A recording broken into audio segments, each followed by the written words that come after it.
paz do Senhor, irmãos! Hoje nós vamos estudar a matéria Cristologia. A Cristologia é o estudo sobre Cristo.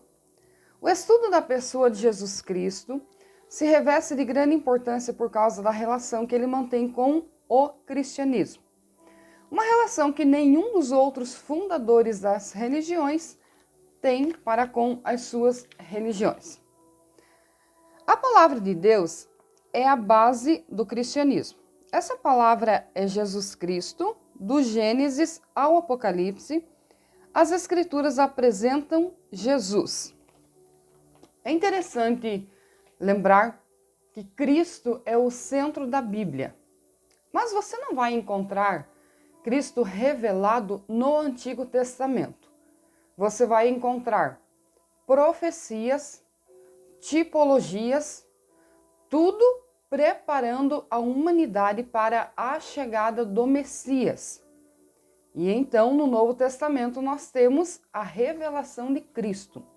Mas quando você olha para cada livro, e quando você pega o fio da meada nas profecias e na preparação para a vinda do Messias, você vai compreender que ele sim é o centro da Bíblia.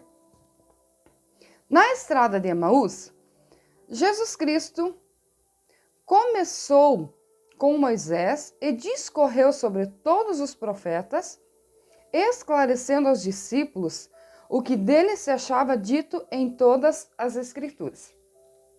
É interessante lembrar dessa passagem, quando os dois discípulos estavam caminhando, no caminho de Emaús, eles estavam comentando sobre o que tinha acontecido na morte de Cristo e tal. E Jesus vem e acompanha eles, e aí sim Jesus discorre sobre todos os profetas e faz eles lembrar do que estava escrito a respeito do Messias. E era necessário que ele viesse, vivesse, cumprisse seu ministério e morresse na cruz, porque isso estava previsto.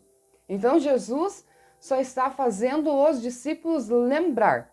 Fato, detalhe, ele usa os profetas, os textos bíblicos, para confirmar o que havia acontecido. A ética das religiões humanas pode ser cumprida, enquanto que a ética de Jesus Cristo é humanamente impossível de realizar-se, isto é, fora de Jesus Cristo que a ensinou. Por exemplo, ninguém pode viver aquela espécie de vida esboçada nas bem-aventuranças ou a vida apresentada no livro de Filipenses, a não ser pela presença de Jesus Cristo, habitando em nós e nos capacitando. Há muitas religiões no mundo, sim, fruto de pensamentos, de filosofias, e foram se infiltrando, foram se expandindo entre as sociedades e tal. A diferença do cristianismo é que Jesus, ele continua presente. Ele é onipresente. Então, quando você abre a palavra e pede a ele, para ele te dirigir, orientar, você terá no teu coração uma explosão de alegria, de paz, porque você sentirá a presença do próprio Cristo. Por isso que o cristianismo se difere de todas as outras religiões. Ah, mas eu não senti isso ainda. Continue buscando e você vai ter essa experiência sim. E essa experiência não deve ser de vez em quando, ela precisa ser cotidiana. Depois que você ter Cristo no teu convívio, você não viverá mais sem Ele. Vamos analisar agora Cristo nas Escrituras. Atos 3:20 diz assim: a fim de que a presença do Senhor venham tempos de refrigério, ou da presença do Senhor venham tempos de refrigério, e que envie ele o Cristo que já vos foi designado. Temos também Atos 10:43, dele todos os profetas dão testemunho. Atos 5, do 40 a 43, chamando os apóstolos, açoitaram-nos e ordenando-lhes que não falassem em nome de Jesus, os soltaram. Atos 9:20, e logo pregava nas sinagogas a Jesus, afirmando que esse é o Filho de Deus. Foi o tema da mensagem dos apóstolos. E nós temos na sequência vários livros, capítulos e versículos que testificam de Jesus nas Escrituras. O livro de Atos é muito lindo, porque ele fala da igreja depois da morte e ressurreição de Cristo. Então, todos os primeiros acontecimentos da igreja estão no livro de Atos. E ali vai falar muito sobre Jesus Cristo. Vamos analisar, então, qual é a nossa mensagem. A nossa mensagem é Jesus Cristo. Qual o objetivo falar de Jesus? Salvação. Nós vivemos em um universo lindo, maravilhoso e perfeito. E na crença de muitas pessoas, quando encerrar essa vida, encerra-se tudo. Na crença de outras religiões, não encerra, mas surge uma infinidade de pensamentos.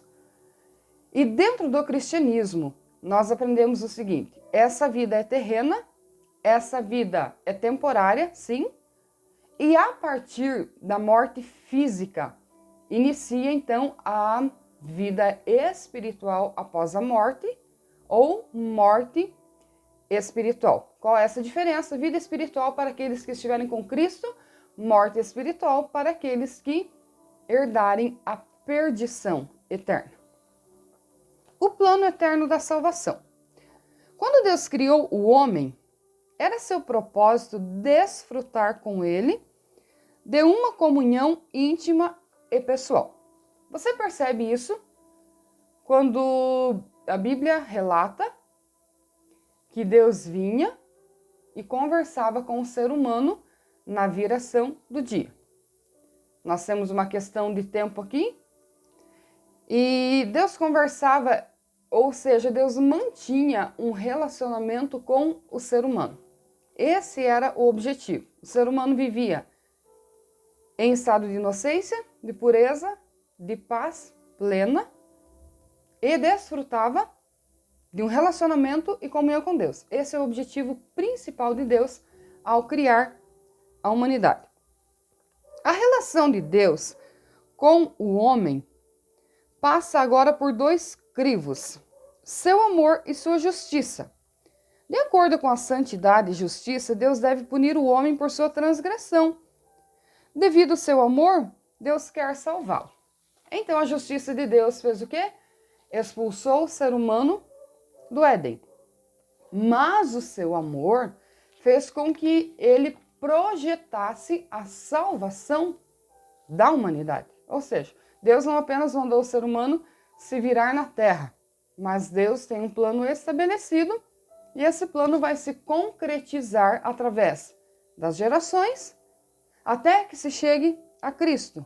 Isso irá levar muito tempo, muitos anos. A revelação de Deus é progressiva até que se chegue à plenitude da revelação. O meio encontrado por Deus foi a encarnação da segunda pessoa da Trindade, o Filho. Lembrando que Deus é Espírito, Jesus é Espírito. Para viver entre nós, ele não veio pregar o Evangelho para nós como um Espírito. Ele veio pregar o Evangelho para nós como um ser humano. Ele viveu como nós, como a própria criatura. Ele tomou forma humana. E isso se tornou mais acessível, o seu ensinamento para nós. Só ele pode representar toda a humanidade em sua própria pessoa por meio da sua morte na cruz. E a morte de Jesus na cruz proveu uma solução que satisfez tanto a justiça quanto o amor de Deus. Ou seja, o sacrifício de Cristo simboliza a reconciliação do homem pecador com um Deus justo. Então Jesus é a ponte, Jesus é um mediador. O seu sacrifício fez com que nós voltássemos a ter um relacionamento pessoal com Deus como era no início. Vamos agora analisar a manifestação trina e una da pessoa de Jesus Cristo. O vocábulo Trindade não se encontra nas Escrituras. Isso é muito importante, tá? Que nós pregamos a Trindade, baseado no quê? Nos textos bíblicos, em que nós temos essa revelação. Por exemplo, o batismo de Jesus. Jesus está ali em pessoa, a voz do Pai soa e o Espírito Santo se manifesta. Então nós percebemos esses três seres, quais foram posteriormente chamados de Trindade. Mas você não vai encontrar o termo Trindade na Bíblia. Isso aqui é muito importante você compreender. Então, o vocábulo Trindade não se encontra nas Escrituras, mas foi empregado pela primeira vez no século II da nossa era por Tertuliano para expressar a verdade ensinada na Bíblia.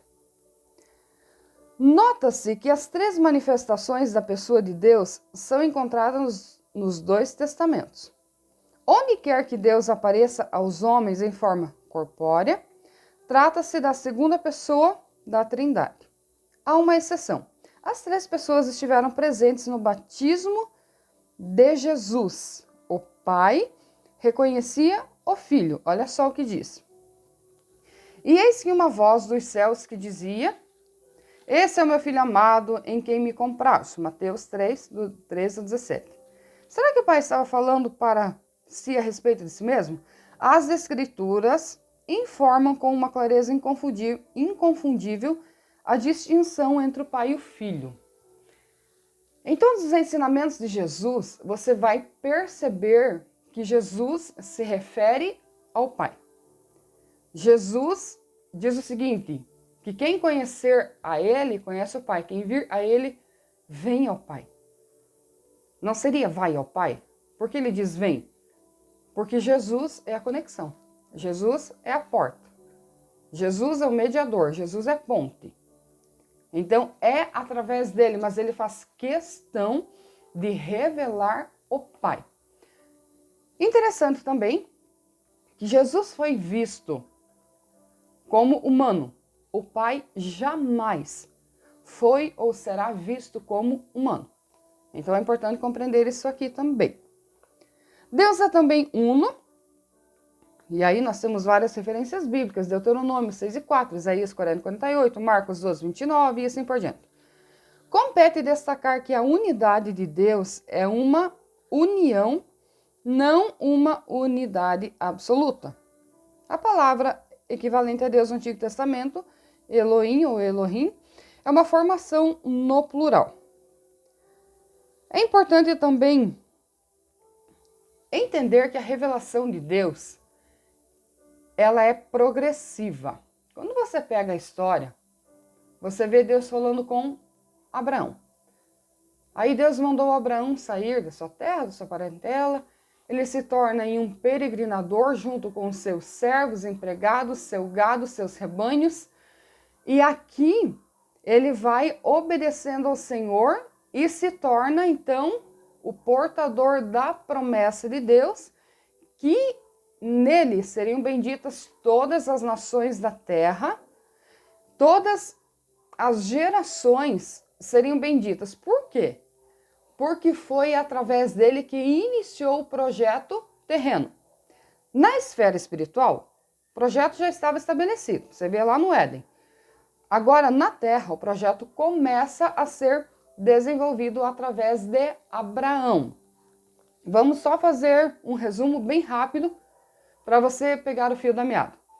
Deus chama Abraão e diz que dele faria uma grande nação. As matriarcas eram estéreis.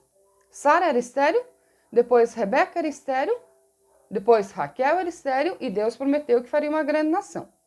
O que importa? A partir, então, de Jacó, que tem seus 12 filhos, aí surge José na história, aí tem todo aquele processo que ele é vendido, é levado para o Egito e tal. Posteriormente, ele traz toda a sua família para o Egito. Olha como o plano vai acontecendo. Morre José, morre o faraó, o povo é escravizado, Deus levanta Moisés, o libertador.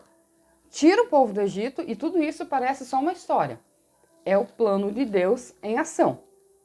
Deus tira o povo do Egito, peregrino os seus 40 anos no deserto. No deserto, Deus se revela para o povo. Deus já tirou o povo do Egito com grande poder. E agora Deus se revela no tabernáculo. Então ali eles já começam a ter uma compreensão de quem é Deus. E dentro da revelação de Deus, dentro das suas leis e manifestações, eles começam a entender o que é certo e o que é errado. Posteriormente vem Josué, depois da morte de Moisés, Josué distribui a herança, as terras para o povo. Depois vem o período dos juízes. Depois vem a monarquia. Depois, Jesus então vem em pessoa. Só dentro disso que eu passei para vocês, olha quantos milhares de anos se passaram para que pudesse se concretizar o plano de Deus de salvação e de manifestação corpórea, o que nós chamamos de encarnação de Cristo. Interessante lembrar também, o Pai e o Filho são um. Embora tenhamos nos concentrado principalmente no Pai e no Filho, as Escrituras também mostram que o Espírito Santo é uma pessoa divina. O Espírito Santo é revelado como um ser pessoal. Ele faz o que somente uma pessoa pode fazer. O Espírito Santo fala, está em 1 Timóteo 4:1, ensina, João 14:6, reprova, João 16, orienta, Gálatas 5:18, intercede, Romanos 8:26, chama, Atos 13:2, pensa, Romanos 8:27, toma decisões. O Espírito Santo também é alvo de mentiras, está em Atos 5:3, é resistido, Atos 7:51, é desprezado, Hebreus 10:29, fica entristecido, Efésios 4:30, fica irado, Isaías 63:10, lembrando que isso aqui é figura de linguagem, tá? Não é a ira humana. É blasfemado, Mateus 12:31, o Espírito Santo tem características divinas, é onisciente, é onipresente. Interessante que o Espírito Santo, ele age no Antigo Testamento e ele age no Novo Testamento. Por isso que nós reconhecemos Deus Pai, Deus Filho e Deus Espírito Santo. Porque as obras que Jesus fazia enquanto estava como humano era através do Espírito Santo. O Novo Testamento une Pai, Filho e Espírito Santo de maneira impressionante. Você tem que compreender a diferença de Antigo Testamento para Novo. Eu repito para você, o Antigo Testamento fala de Jesus, o Espírito Santo age, fala de Deus, qual os judeus o chamam de Yahvé. E também há um nome impronunciável de Deus, tal, enfim, tem toda aquela revelação. Mas essa união dos três você vai encontrar no Novo Testamento, onde agora nós temos já a plenitude dos tempos e o cumprimento das profecias. Então, digamos que a revelação no Novo Testamento ela é mais explícita do que no Antigo a respeito do Pai, Filho e Espírito Santo. A graça do nosso Senhor Jesus Cristo, o amor do Pai e a comunhão do Espírito Santo sejam com todos vós. 2 Coríntios 13:13.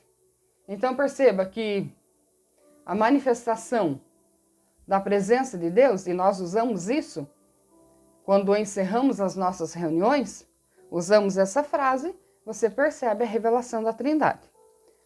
Depois nós também temos o versículo que diz: Ide, portanto, fazei discípulos de todas as nações, batizando-as em nome do Pai, do Filho e do Espírito Santo.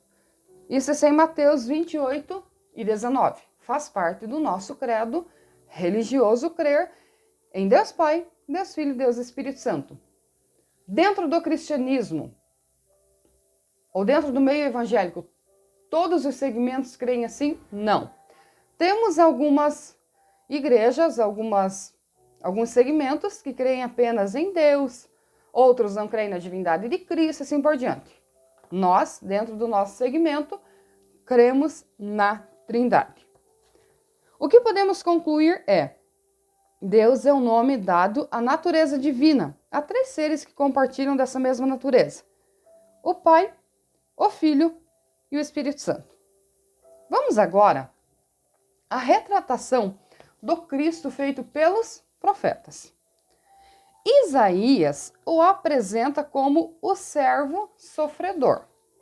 um homem de dores que levaria sobre si os pecados dos homens. Isso está em Isaías 42:1, 49:1, 53. E também como mensageiro de boas novas de paz. Jeremias o descreve como renovo, justo e rei, que reinará sabiamente. Ezequiel, por sua vez, o apresenta como o bom pastor que cuida do rebanho. Miqueias fala do lugar onde o Messias nasceria.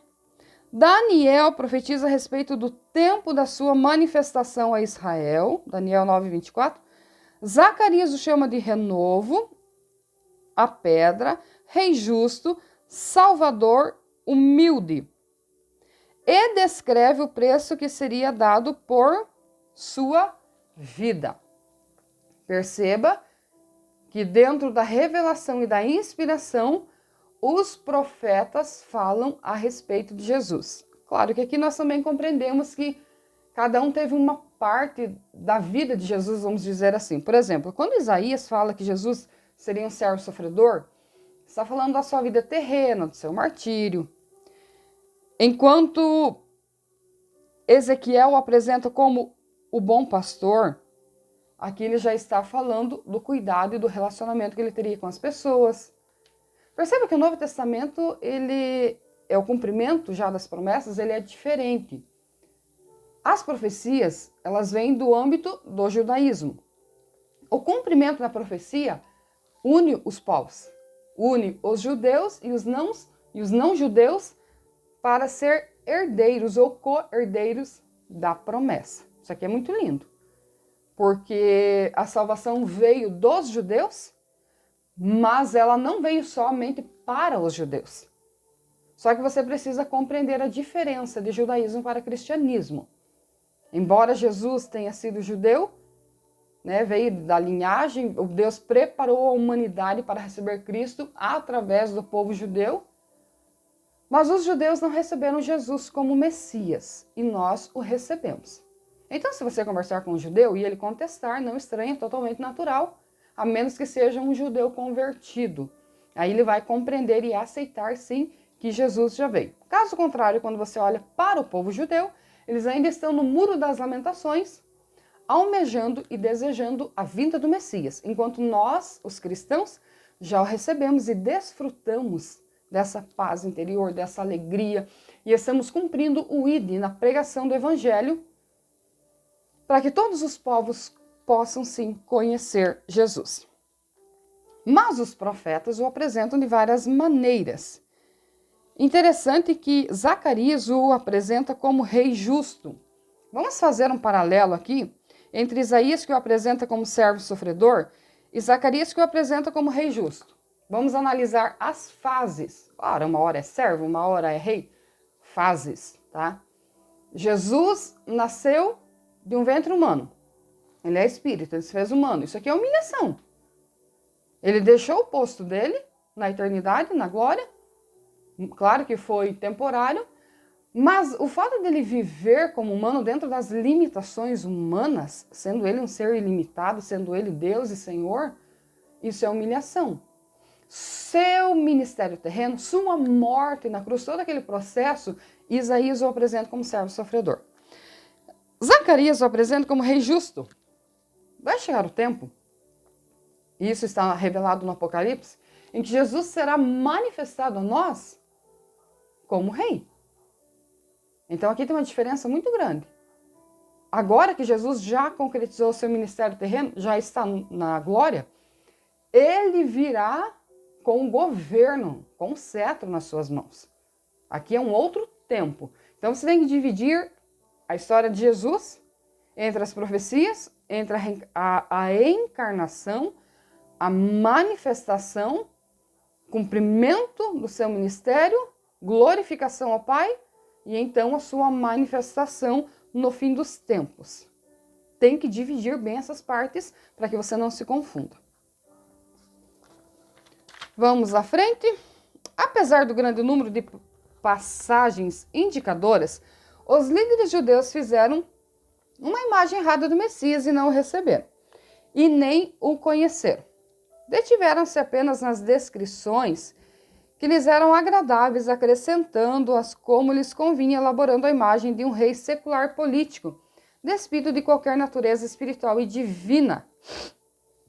Mesmo João Batista, seu precursor, ficou em dúvida se Jesus era realmente o Messias prometido. E até seus discípulos mais íntimos não tinham uma genuína certeza da natureza de sua missão e pessoa. Isso está em João 14, do 7 ao 8. Bem, tem aquele episódio que João Batista mandou confirmar se realmente ele era o Messias. E ele acabou tendo, sim, essa confirmação. Os judeus não receberam Jesus? Continuam esperando a sua manifestação, mas nós continuamos com a nossa pregação, de que ele veio, morreu, ressuscitou, salva, cura, batiza, liberta. E qual é o papel da igreja? O papel da igreja é anunciar a Cristo e o plano de redenção, de salvação para a humanidade. Lembrando, plano esse que não iniciou na cruz, iniciou no Éden. Iniciou na esfera espiritual e veio acontecendo. A vinda de Cristo prevista desde a eternidade.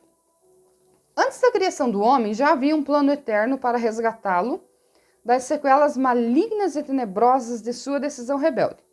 Em seu amor, Deus já havia provido um meio de resgatar o homem da sua condição de pecador.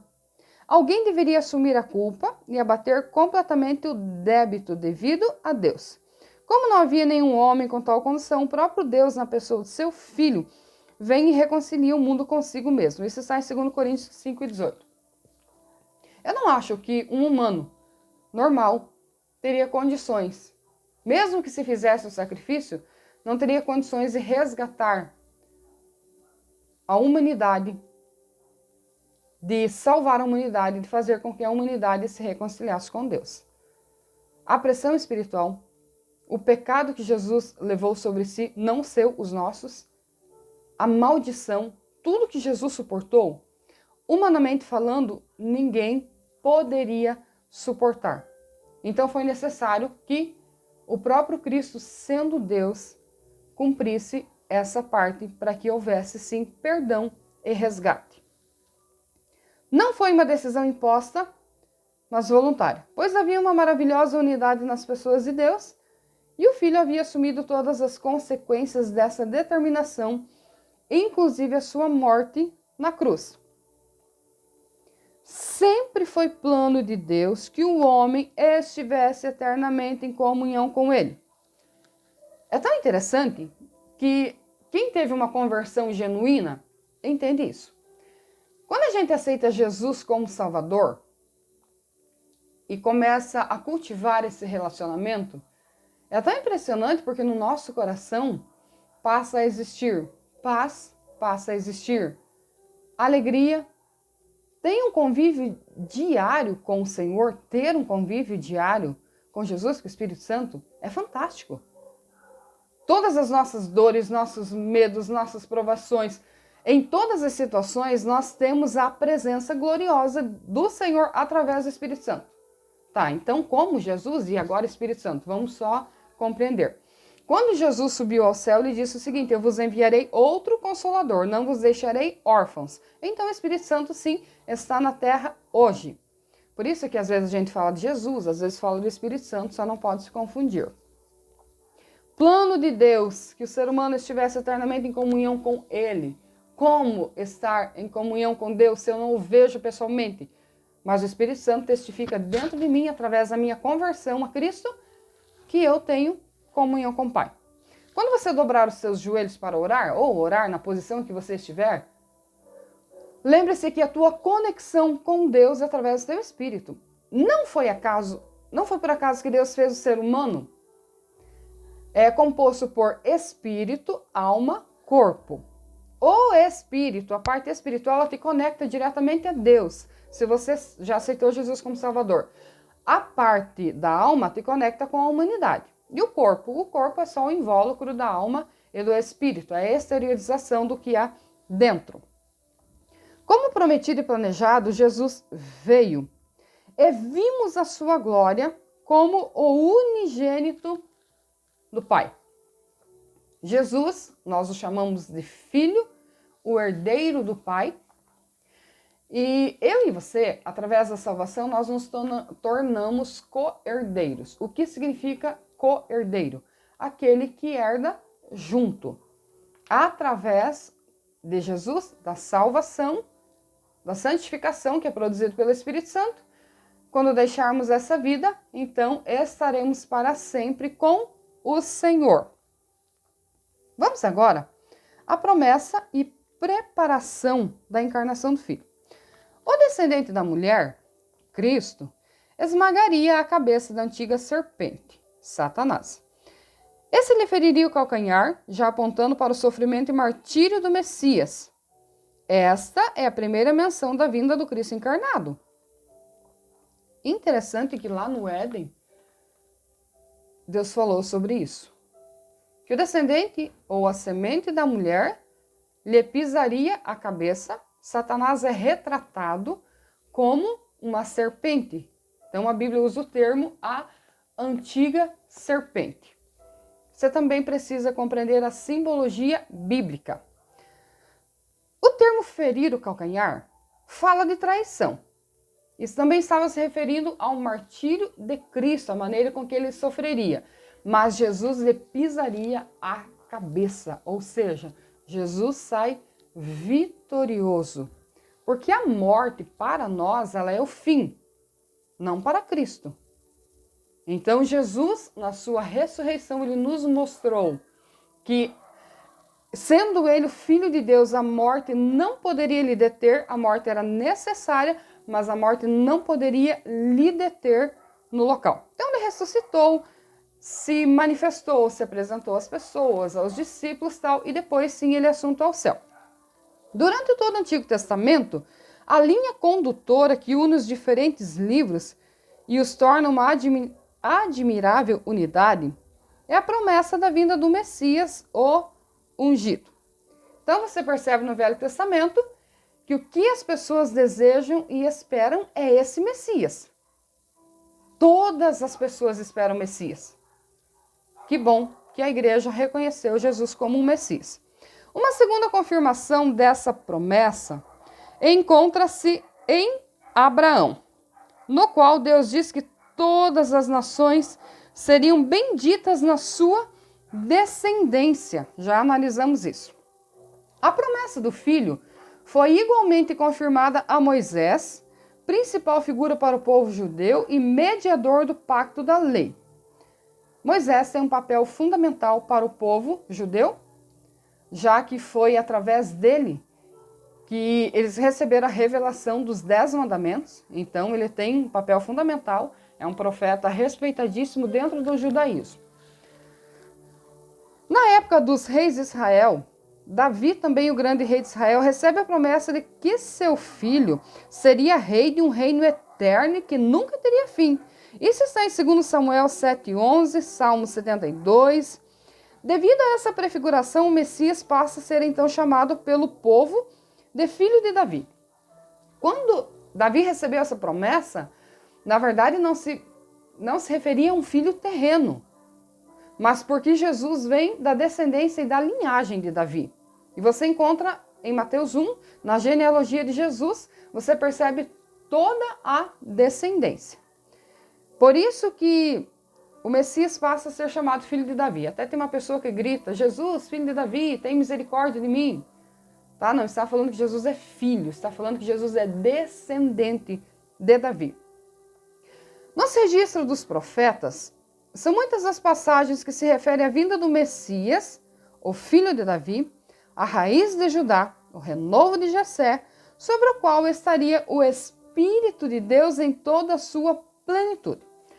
A vinda do Messias também estabeleceria um novo pacto, diferente de todos os demais, onde os corações seriam renovados e transformados em morada do Espírito Santo de Deus. Isso aqui é muito lindo também, porque hoje o nosso coração, ele não recebe apenas uma manifestação do Espírito. O nosso coração, ele se transformou em morada do Espírito. Tudo isso por causa de Cristo. E é importante lembrar, por isso que nas igrejas prega-se a santificação constante, para que haja a permanência do Espírito Santo em nossas vidas.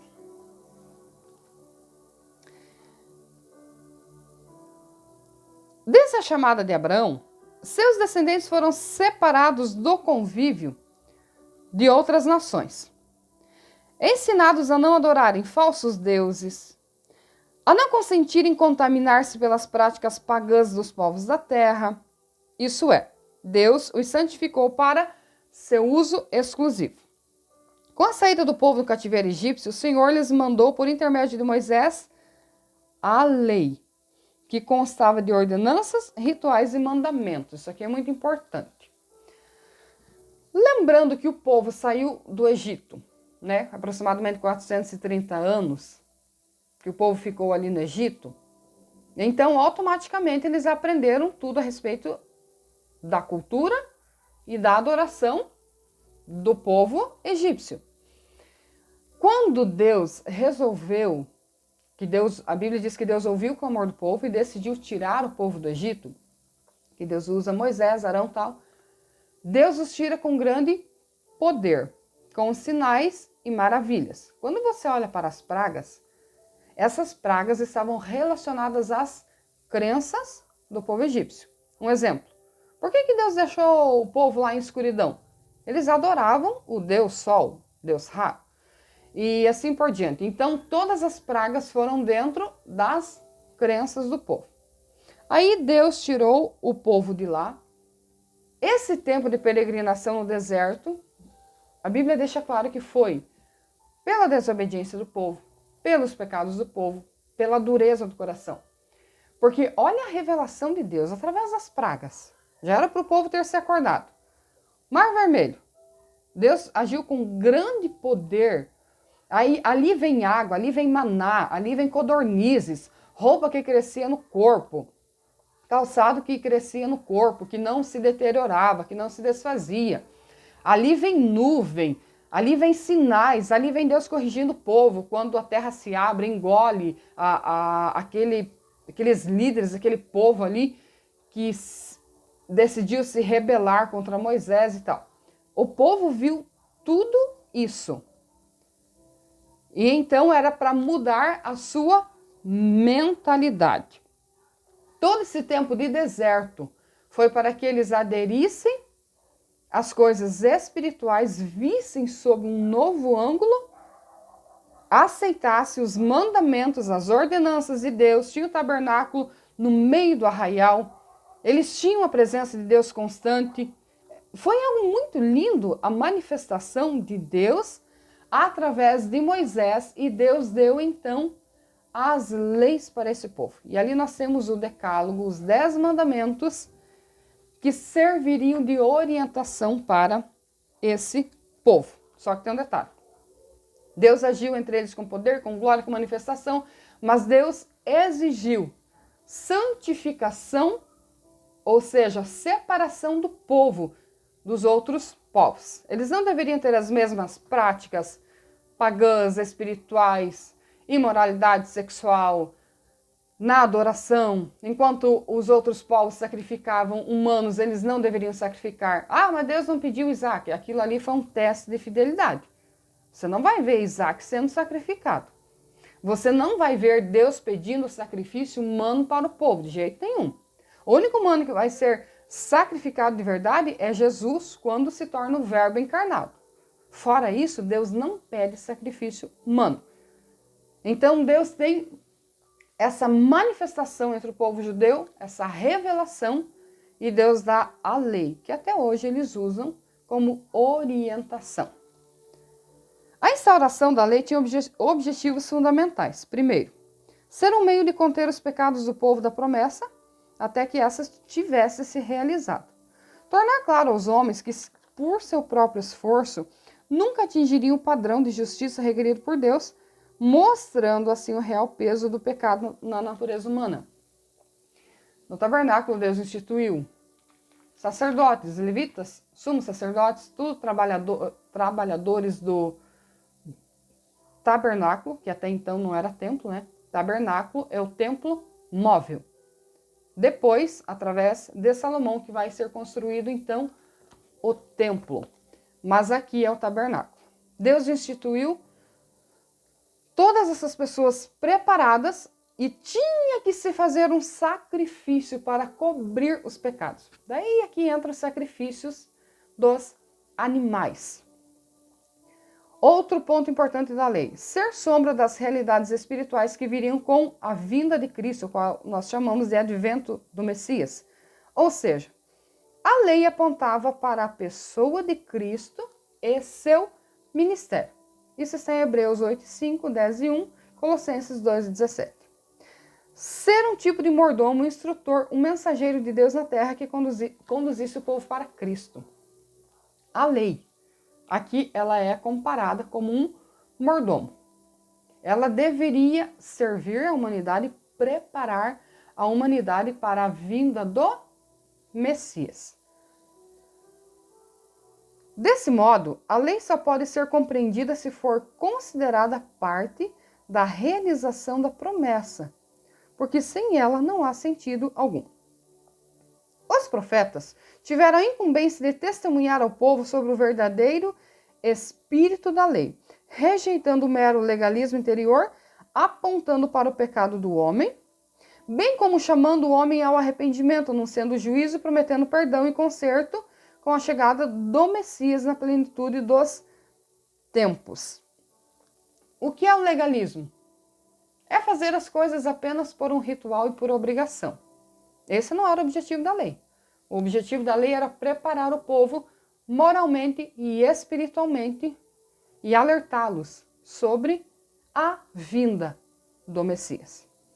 Uma vez cumprida a missão dos profetas, tendo-se completado o período determinado de espera, Deus envia seu Filho. A Bíblia fala sobre a plenitude dos tempos. Quando depois de tanto tempo, tantos anos, tantas gerações, agora é o momento de se cumprir todas as promessas que Deus fez para os povos, através dos profetas. Essa manifestação de Jesus, ela não é para o povo judeu. Ela é para a humanidade, o universo, todos os povos, todas as línguas, todos aqueles que professem o nome de Jesus, todos aqueles que aceitem Jesus como Salvador. Muitas pessoas têm dificuldade de compreender isso aqui. Eu vou terminar com um exemplo muito simples. Imagine você sendo o herdeiro de uma herança poderosa.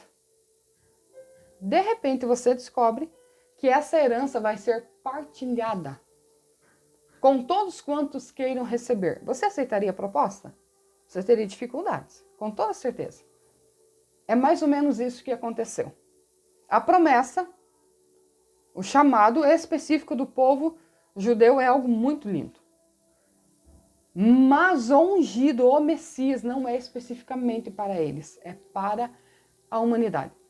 Por isso que hoje, nos nossos dias, nós temos o nome de Cristo proclamado e propagado em todos os lugares, cidades, todos os países, dialetos, línguas.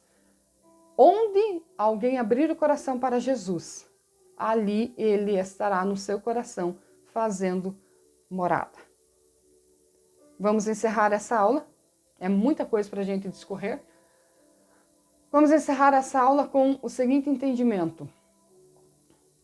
O único autor de uma religião, que no caso o cristianismo não é só uma religião, é uma manifestação de Deus. O único que está no teu coração, depois de milhares de anos, e em todas as vezes que alguém o aceitá-lo como Salvador, ele estará presente na sua vida, confortando, orientando, corrigindo, fortalecendo e conduzindo no caminho da eternidade. Que Deus te abençoe. Em nome de Jesus, nós vamos continuar essa matéria no decorrer das outras aulas. Deus te abençoe.